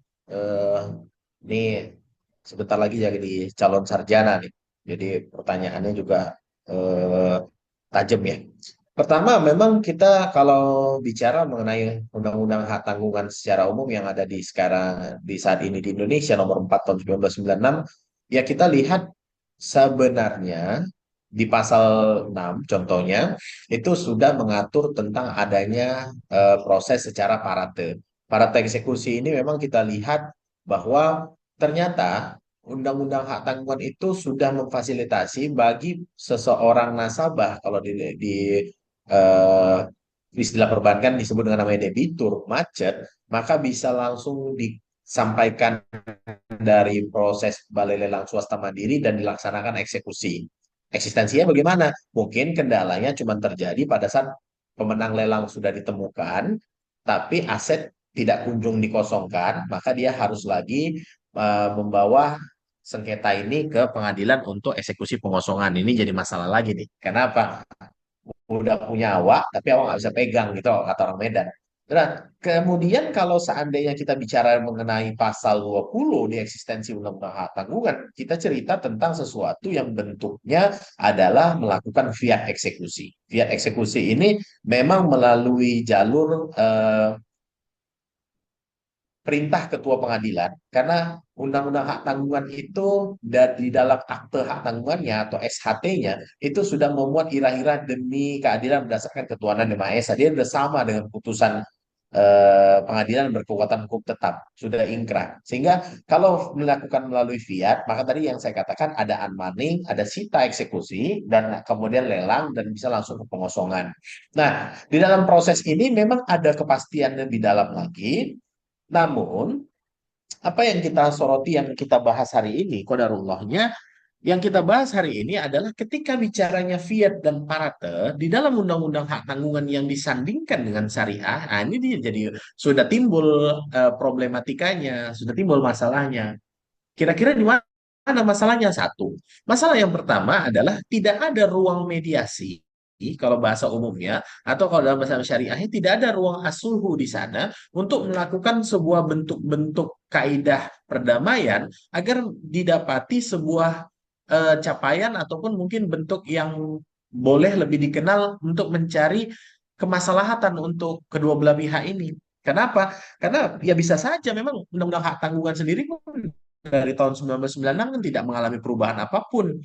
Mungkin dari satu pasal pasal yang lainnya sudah cukup untuk eh, merangkum apa saja kegiatan-kegiatan yang dilakukan di bank konvensional maupun bank syariah dengan kelahiran di tahun 2008. Namun ditemukannya proses yang sangat cepat, kencang, dan juga mungkin memberikan kepastian, ini di konsep ataupun di jalur syariah agak sedikit pincang dia, agak sedikit bermasalah dia. Kenapa? Karena di dalam sengketa ekonomi syariah itu Allah sudah berfirman di dalam Quran surat Al-Hujurat tadi yang saya sampaikan di ayat 9 dan 10, kalau ada yang bersengketa itu ya kita damaikan dulu. Kita coba dulu untuk bicara karena kita juga bisa melihat kalau dalam Islam ya, kalau dalam Islam eh, Nabi dan para sahabatnya Rasulullah itu tidak pernah marah, tidak pernah emosi, tidak pernah mengangkat senjata, tidak mungkin berperang. Pada saat situasinya itu adalah menyangkut dirinya, nggak pernah. Karena itu semua dilakukan murni lillahi ta'ala, itu karena Allah.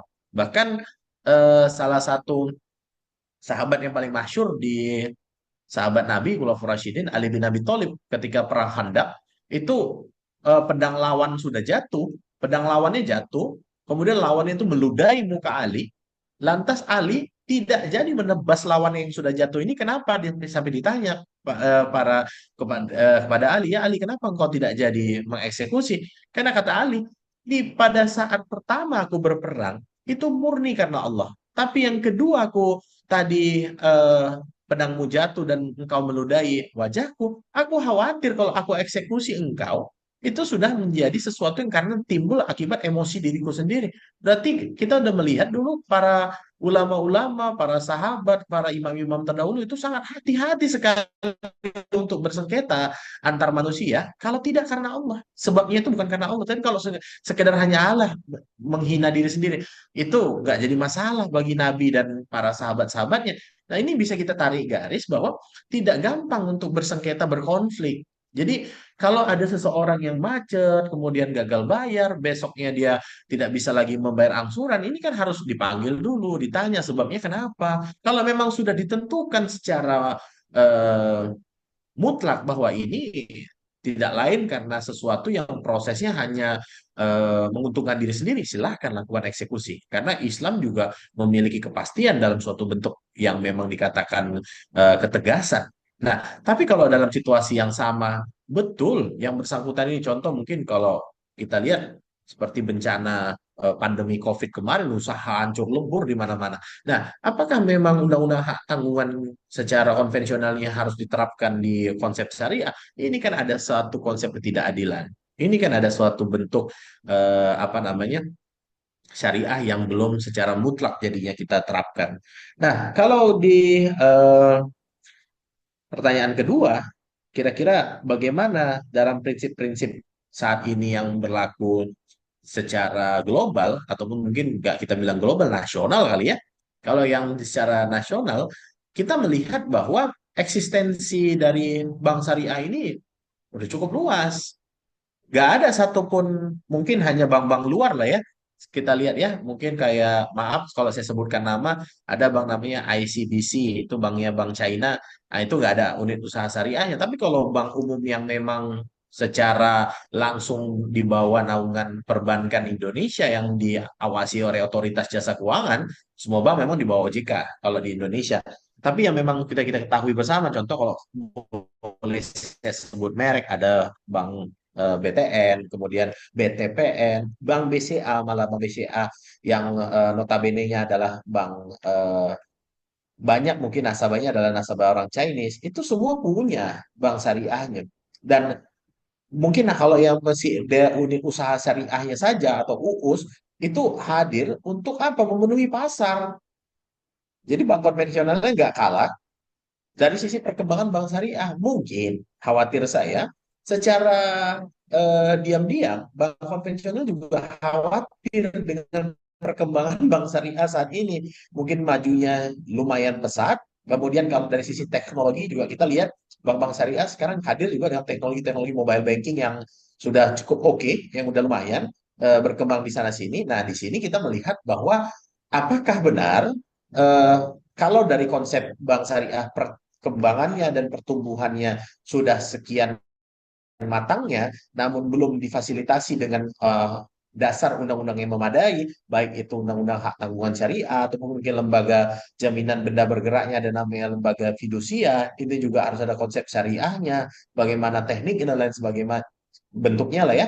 Nah, ini kan jadi masalah nih untuk kita. Ini kan jadi apa ya? Jadi satu problematika yang harus kita bahas bersama agar memang betul eksistensi Undang-Undang Nomor 4 Tahun 1996 ini sudah baik dalam perjalanannya, namun perlu penyempurnaan. Apakah memang Undang-Undang hak tanggungannya nanti ditambahkan pasal syariah yang ada masalah?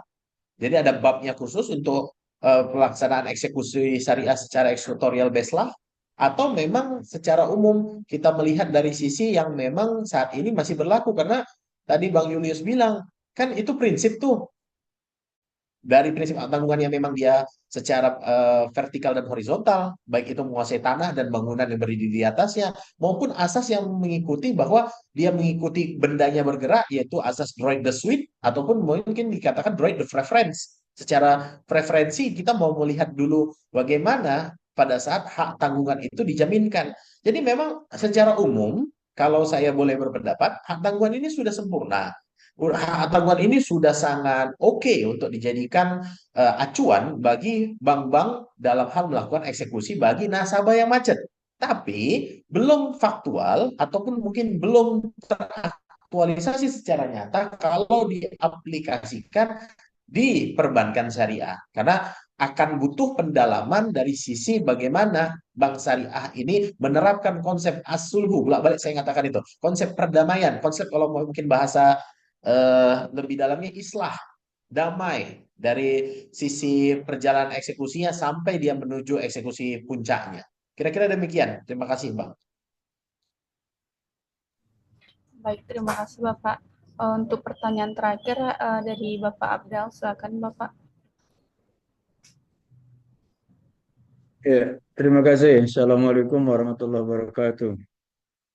Ya, terima kasih atas kesempatan yang diberikannya dan terima kasih kepada narasumber yang telah menjelaskan bagaimana perlunya Undang-Undang Hak Tanggungan Syariah untuk sengketa ekonomi syariah.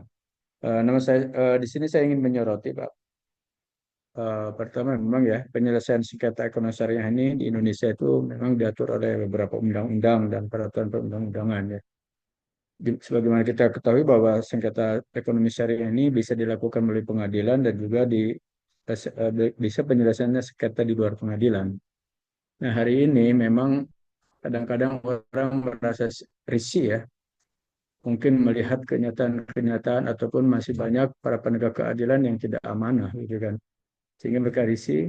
Tetapi dengan menggunakan apa namanya sengketa di luar pengadilan dengan perdamaian kadang-kadang juga kekuatan hukumnya ya kalau apalagi ya terjadi di masyarakat yang awam terhadap hukum ya itu kadang-kadang merasa risih tadi ketika mengajukan ke pengadilan dikhawatirkan adanya biaya yang besar sehingga biarpun dimenangkan ya kadang-kadang tidak terjangkau tentang biayanya ini diantaranya jadi saya harapkan ada tanggapan dari Bapak atau bagaimana para pihak yang paham terhadap undang-undang syariah ini, apalagi terhadap memberikan apa namanya pembelajaran kepada masyarakat sehingga mereka tidak usah khawatir dengan adanya sengketa syariah itu apabila mengajukan ke pengadilan agama. Itu yang pertama. Yang kedua, yang berkaitan dengan perbankan syariah. Dan memang kalau dilihat daripada prinsip-prinsip ataupun sistem yang digunakan berbank syariah itu memang kalau kita lihat itu dari apa namanya dari fikih muamalah itu atau berbank syariah memang mudharabah atau yang lainnya itu ya. Tetapi dalam kenyataannya di lapangan ada teman ya Pak, ada teman itu meminjam uang kalau nggak salah itu sampai 500 juta. Udah beberapa tahun ini begitu dilihat, dicek sisa utang itu hampir sudah memang sudah beberapa tahun sisa pembayaran yang harus dibayar itu bahkan melebihi daripada peminjaman ya. Jadi meminjamnya 500 juta, dia sudah membayar beberapa tahun ya. Memang kalau nggak salah teman itu bercerita dia itu 14 tahun ya katanya. Meminjamnya 14 tahun, 500 juta, tetapi pembayarannya hampir totalnya hampir mencapai 1 M. Bahkan sudah beberapa tahun sekarang itu ya mengatakan hampir 600 juta lagi yang harus saya cicil katanya gitu kan. Nah, ini bagaimana sih pengawasan terhadap pelaksanaan seperti itu kan? Apalagi apa yang dinamakan bank syariah kan tadi kata Bapak kan menghindari yang sifat-sifatnya yang apa namanya yang ya hal yang menyimpang dari aturan-aturan Islam ya seperti riba dan lain sebagainya. Tetapi kan memang kenyataannya awalnya dia itu dari di bank umum ya, tapi karena mungkin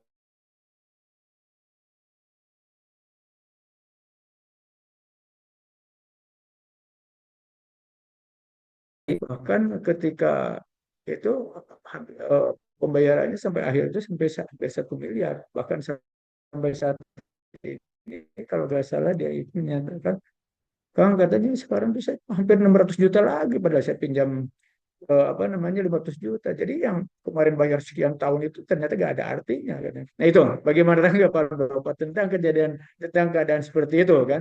Apalagi dengan harapan tadi dengan peminjaman ke bank syariah itu kan untuk menghindari tadi kelebihan-kelebihan atau sifatnya apa namanya riba itu ya kan. Oke, terima kasih Pak atas jawabannya. Baik, terima kasih Bapak. Silakan untuk jawab pertanyaannya Bapak. Baik, Bismillah. Jazakallah khair, Pak Ustadz. Mudah-mudahan yang pertama niat dan doa kita agar Bank Syariah kita ini mengalami perubahan-perubahan yang akan selalu menyempurnakan muamalah umat. Saya coba ini diskusi dan coba menanggapi pertanyaan dari Pak Ustadz yang pertama. Betul memang, kalau kita cerita tentang masalah eksistensi yang bicara yang mengenai eksekutorial, pasti cerita kita akan sampai kepada suatu pembahasan yang disebut dengan namanya biaya yang sangat mahal.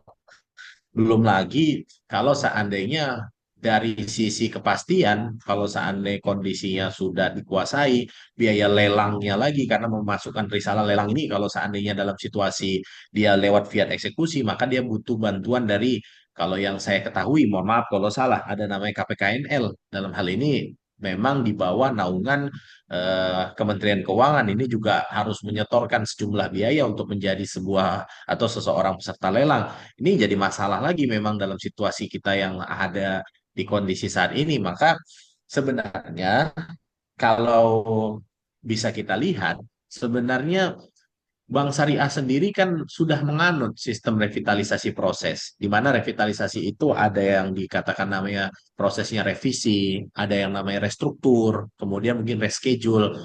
Kadang ada bank syariah saya tidak menyebutkan, ini mungkin oknum, mohon maaf, yang memang tidak mengedepankan proses ini sehingga bisa-bisa nasabah tersebut dari call satu, dari kolektibilitas satu, terjun ke kolektibilitas 5 tanpa melalui kolektibilitas 2 dalam perhatian khusus, 3, 4, dan lain sebagainya. Karena apa? Karena mungkin sebagai praktisi hukum juga yang saya hadapi pengalaman langsung, karena Bank Syariah menilai asetnya atau liability-nya ini sangat marketable.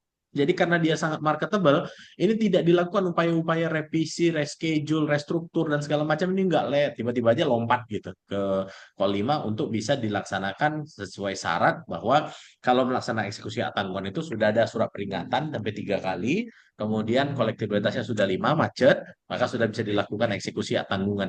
Ini memang jadi masalah untuk kita atau mungkin menjadi sumbangsi pemikiran nanti bagi pemerintah bahwa ketika memang biaya mahal ini menjadi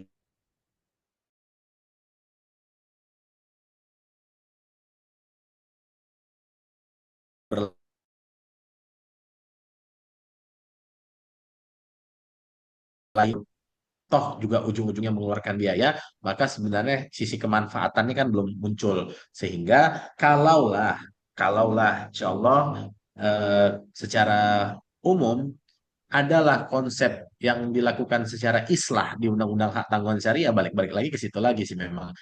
Jadi biaya yang mahal tadi kan sudah tidak tercapai deh, tidak terwujud. Jadi mungkin maafnya ini ya maafnya kalaulah seorang bank syariah membawa sebuah eksekusi atau rencana eksekusi ke peradilan agama, kemudian peradilan agama dengan wewenang dan otoritasnya memanggil nasabah tersebut, ditanya kira-kira kenapa antum ini masalahnya di mana, kondisinya kenapa sampai macet, kemudian namanya bicara kan nggak mungkin hanya sekedar berargumen, bukti-bukti hukumnya harus jelas. Ketika bukti-buktinya sudah disajikan secara nyata dan itu masuk ke logika dan pemikiran para hakim atau mediator yang saat itu sedang bertugas untuk menyelesaikan sengketa ekonomi syariah tersebut, maka sudah dapat dilakukan atau dilaksanakan proses dari sisi islah. Islahnya juga kan harus berjenjang, waktunya berapa lama. Namanya juga orang ikhtiar kan pasti ada masanya, nggak mungkin juga dibiarkan begitu saja karena kan ini semuanya terkait dengan proses perjalanan dari bank syariah tersebut. Nah, ini kan ada nih kepastian-kepastian yang harus bisanya dicapai oleh bank syariah. Tidak serta-merta proses itu lanjut ke eksekusi. Dan jawaban saya ini juga, mungkin diskusi kita ini juga bisa kita sandingkan dengan pertanyaan Pak Ustadz di nomor 2 tadi, tentang sebenarnya bagaimana konsep bank syariah terkait dengan orang yang pada saat dia macet mungkin nilainya 100 juta gitu. Kemudian terpendamlah ini sampai beberapa tahun. Saya akan menjawab ini dengan analogi pengalaman yang sangat luar biasa yang saat ini sedang sama-sama kita perjuangkan. Ada seorang nasabah, Pak. Eh, Dulunya nasabah ini minjem untuk pembiayaan rumah. Sisa hutangnya mungkin kalau boleh dibilang ada, jadi dia sudah minjem 500 juta, kemudian sisa hutang tinggal 100 juta lagi, 100 sekian. Qadarullah di masa 3 sampai 4 tahun lah menuju kreditnya lunas, yang bersangkutan ini meninggal. Nah, kita kan tahu bank syariah dan bank umum pasti akan membuatkan asuransi jiwa untuk nasabah. Karena memang di perdatanya ada utang lunas untuk orang yang sudah meninggal. Tapi bank syariah nggak mau tinggal diam, atau bank konvensional juga sama, tidak mau tinggal diam. Mereka akan membuat namanya prinsip kehati-hatian. Prinsip kehati-hatian itu dia pasang asuransi jiwa. Asuransi jiwanya sudah keluar, sudah ditutup, lunas. Nah, ketika ahli warisnya, dalam hal ini istri dan anak-anaknya datang dan ingin menanyakan mana sertifikat bapak kami, kan sudah lunas, sudah ditandatangani. Yang timbul ada yang, oh maaf Bu, masih ada bunga. Ternyata bunganya itu hampir 100 juta juga. Jadi hutang yang sudah lunas ditutup asuransi, ada bunga lagi. Karena katanya pada saat yang bersangkutan ini, ya mungkin kalau boleh dibilang maafnya sakit sampai menuju sakratul maut, itu ada 3 berapa bulan yang memang dia tidak bayar. Dan itu bunga kali bunga sehingga jadinya ratusan juta lagi. Dan ini bank syariah. Bank syariah malah yang terkemuka di Kota Medan karena merupakan bank pembangunan daerah juga dia. Nah, bagaimana ini kita sikapi? Kalau saya, permasalahan ini kayaknya mulai meruak akibat satu, kita melihat, kita sadari di Desember 2012 akhir, saya lupa tanggalnya, mungkin di sekitar Desember tanggal berapa, itu terjadi pemisahan kekuasaan untuk mandatori supervisi yang membawahi seluruh bank. Dulu ada Bank Indonesia. Di Desember 2012 atau mungkin efektif 2 Januari 2013 itu sudah beralih ke Otoritas Jasa Keuangan. Jadi OJK itu sudah membawahi seluruh pengawasan di bidang perbankan dan perbankan syariah.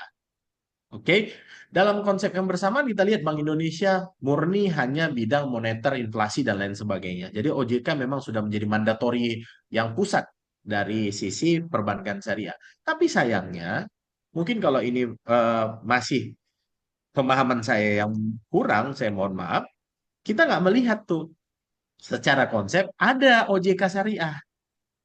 Jadi memang betul-betul lembaga otoritas khusus yang memang secara umum dia memandatori prinsip-prinsip syariah yang berjalan secara baik. Jadi biarkan OJK secara konven berjalan, dan OJK syariah juga menyoroti dari sisi yang memang menjadi pengawas di perbankan syariah agar sesuai syariah. Ini kan kenapa?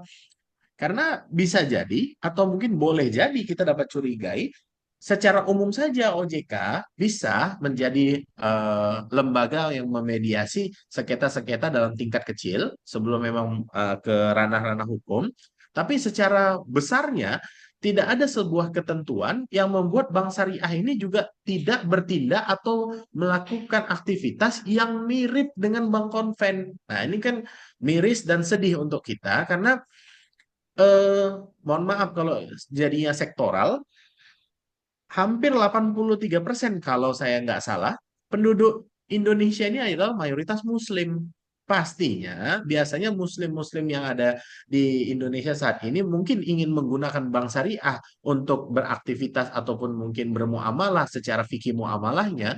Tapi memang apakah itu dari sisi eksistensi undang-undangnya dan juga dalam proses perjalanan prinsip pengawasannya, ini masih tercampur semua. Jadi kalau saya boleh berpendapat, memang secara umum bank syariah ini masih hanya sekedar secondary choice Jadi bank-bank penguasanya masih juga bank-bank konvensional dan kita memang mungkin nggak bisa apa ya, nggak bisa menghindari. Contoh kalau kita karyawan, mungkin kita dosen dan lain sebagainya, kita harus menjalani payroll-payroll di bank konvensional. Mungkin sebagai tindakan atau iktibar kita menjauhi konsep ribawi ya kita pindahinlah ke akun-akun bank syariah kita. Mungkin hanya sebatas itu jalur-jalur kita. Tapi secara umum bisa jadi juga institusi-institusi keislaman juga menggunakan bank konvensional dalam pergerakannya. Nah, ini mudah-mudahan bisa jadi tugas kita sama-sama,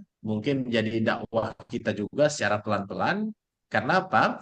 Karena kalau seandainya tadi seperti yang disampaikan Pak Abdal, jadi posisinya bank syariah, tapi pada saat dikatakan ada margin yang memang dia jatuhnya adalah margin bertempo dan margin itu tidak pernah terkunci dia. Jadi waktu maaf cakapnya sejalan jarum jam begitulah jalannya perjalanan margin tersebut. Berarti ini hanya bunga ganti nama gitu. Istilah bunga ganti nama jadi riba gitu. Ini kan sama ini menjadi PR dan pembahasan kita semua. Jangan sampai konsep keislaman ini tidak murni. Konsep keislaman ini kalau kita umpamanya mungkin maafnya kalau kita ceritanya tentang sholat, kita cerita tentang puasa, zakat dan lain sebagainya, itu kan sudah jelas gitu tuntunannya dan ke dalam konsep-konsep syariat tersebut kita nggak akan pernah bisa membantah karena itu semua sudah menjadi sesuatu yang mutlak. Tapi kalau dari sisi bermuamalah, nah dari sisi inilah kita melihat ada ketidakpastian atau keraguan-raguan yang jurangnya cukup besar. Sehingga kalau mungkin eksistensi undang-undangnya sudah ada, pemerintah juga harus aware terkait dengan proses pengawasannya yang luar biasa harus di melototin ya. Jadi prosesnya juga syariah, pengawasannya syariah, sehingga emang harus dijagain, kira-kira begitu. Mungkin begitu, Pak Ustadz. Mohon maaf kalau ada kekurangan, saya kembalikan ke Siap. moderator. Baik, Terima kasih, Pak. bagaimana tanggapannya Bapak Abdal? Cukup, cukup. Baik, terima kasih Bapak Ibu semuanya. Mengingat waktu kita hampir habis ya Bapak. Untuk Bapak yang masih bertanya, mungkin nanti di webinar selanjutnya ya Bapak Ibu. Sebelum masuk ke sesi dokumentasi, izinkan kami menyampaikan mengenai paket penerbitan buku Indonesia. Yang pertama itu ada paket kolaborasi. Paketnya itu yaitu di harga 150.000 per bab, yang mana menulis buku dengan penulis lain. Yang kedua ada paket hemat, harganya 500 per naskah, menerbitkan naskah sendiri menjadi buku, sesuaikan naskah dengan template kami, cek Turnitin sendiri dan kirimkan bukti Turnitinnya. Yang ketiga itu ada paket tunggal di harga 1 juta, menerbitkan naskah sendiri menjadi buku, terima beres cukup mengirimkan file naskah saja. Yang keempat itu ada konversi buku di harga 1.450.000, dapat gratis 3 buku fisik, mengubah karya ilmiah seperti skripsi, tesis, dan disertasi menjadi buku. Yang kelima itu ada paket ghostwriter di harga 4 juta, yang mana ide buku dari pelanggan, kami yang menuliskan bukunya. Benefit penulis, satu itu mendapatkan file PDF full ebook ber-ISBN IKP, mendapatkan free editing dan free design cover, mendapatkan free ISBN, mendapatkan sertifikat penerbit sebagai penulis, ebook terindeks Google Scholar. Baik, selanjutnya Bapak Ibu semuanya, kita masuk ke sesi dokumentasi. Silakan dihidupkan kameranya. Sebelum Zoom berakhir, pastikan Bapak Ibu telah mengisi absensi untuk mendapatkan sertifikatnya.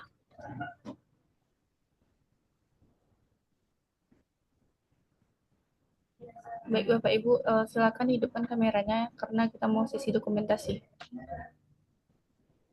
Tadi.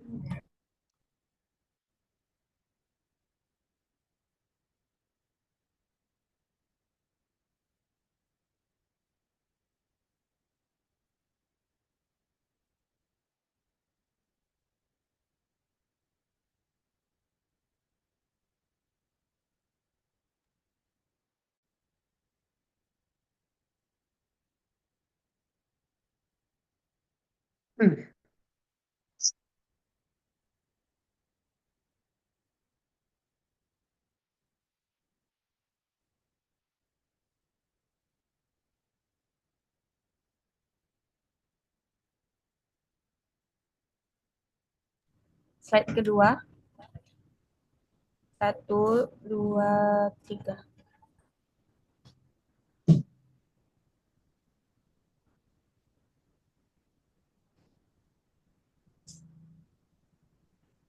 Mana sih?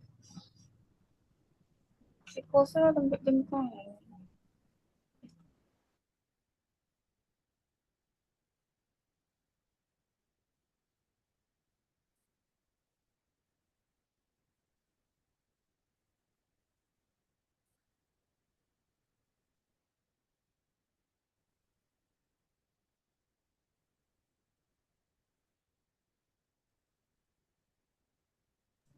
Baik, untuk slide ketiga.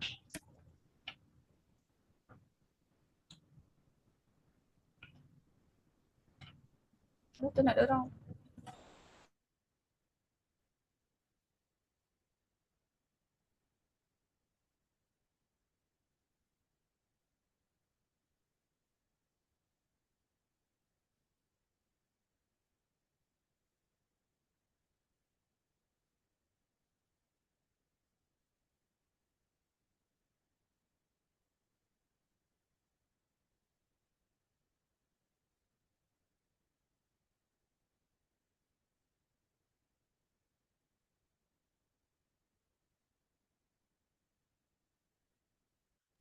Baiklah, terima kasih Bapak Ibu. Kita sudah sampai di penghujung acara. Terima kasih kepada Bapak Dr. Serhan Munte SHMH atas waktu dan ilmunya. Saya mengucapkan terima kasih juga kepada Bapak Ibu yang telah aktif berpartisipasi. Kami harap webinar ini bermanfaat dan dapat menambah wawasan kita semua. Saya selaku host hari ini, apabila ada kesalahan kata dan perbuatan saya, mohon maaf. Terima kasih atas perhatiannya. Sampai jumpa di webinar berikutnya. Salam sehat Bapak Ibu. Bagi Bapak Ibu yang bertanya, bisa dikirimkan nomor HP-nya kepada, karena akan mendapatkan hadiah pulsa, yaitu Bapak Abdul Limbong, Bapak Iqmal Mumtahaen, Bapak Asbullah, Bapak Usmi Julius, dan Bapak Abdal. Dari Google Form. Nomor HP. Baik, terima kasih Bapak Ibu semuanya. Link absennya jangan lupa diisi ya Bapak Ibu.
Bagi Bapak Ibu yang sudah mengisi link absen, boleh untuk keluar Zoom.